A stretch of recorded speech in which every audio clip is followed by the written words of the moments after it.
تونوكا هذا هشتي وسي صالة ويل كسلي تشيكيري كسل وبر كسل مقاومة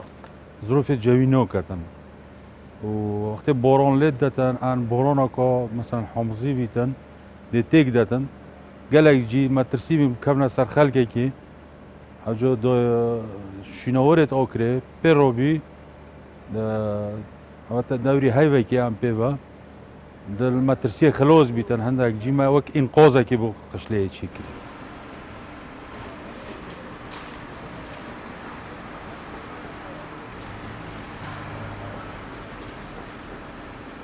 آخر گلک جن شینوار بقوتی ایک جوان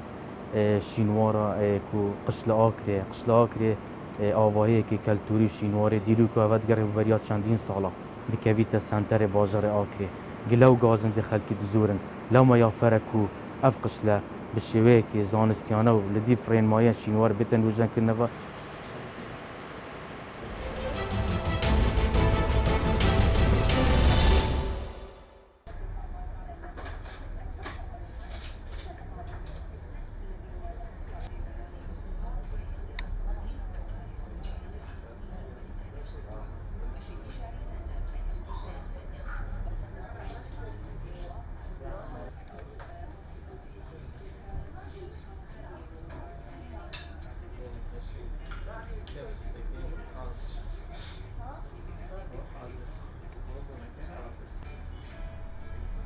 بونی اما سرشتیه یعنی بونه کی بزرره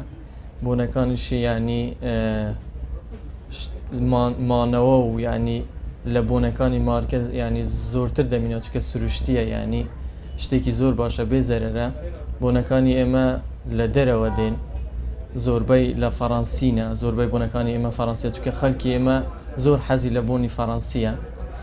بونی ایرانیه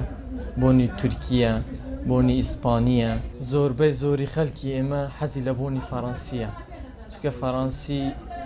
بونی فرانسی یعنی فرانسا یکی که کوالیتی یعنی بون هر خوشکانی لفرانسا دردتن یعنی درست دکرین بونی فرانسی یعنی مانوی زیادتره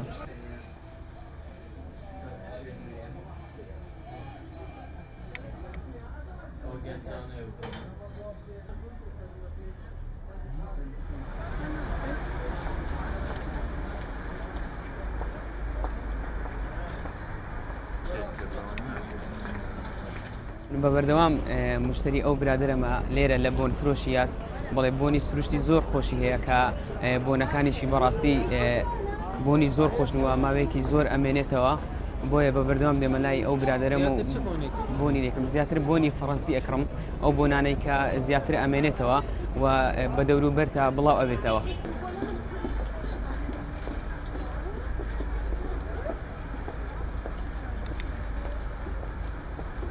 مشتری زور بای 5000 حتی 10000 ل 10000 یعنی استالبر اقرایران یعنی پاره زیاتر پینادن بس اما شوک و داشکان نگ یعنی بو خلکی سوران و دورو برو چون که اما مشترین لهمو کردستان هيا لهمو زیگدین بو بون فروشی یاستو یعنی زور مساعده مشتری خومان دکن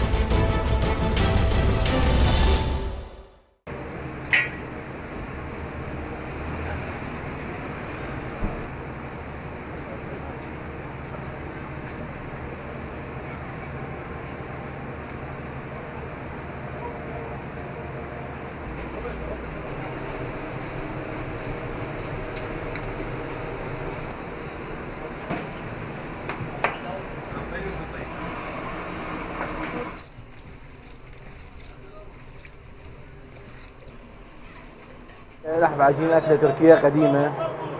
وإحنا من زمان يعني من 98 نشتغل بيها ويعني إحنا نشتغل من لحم عراقي خالص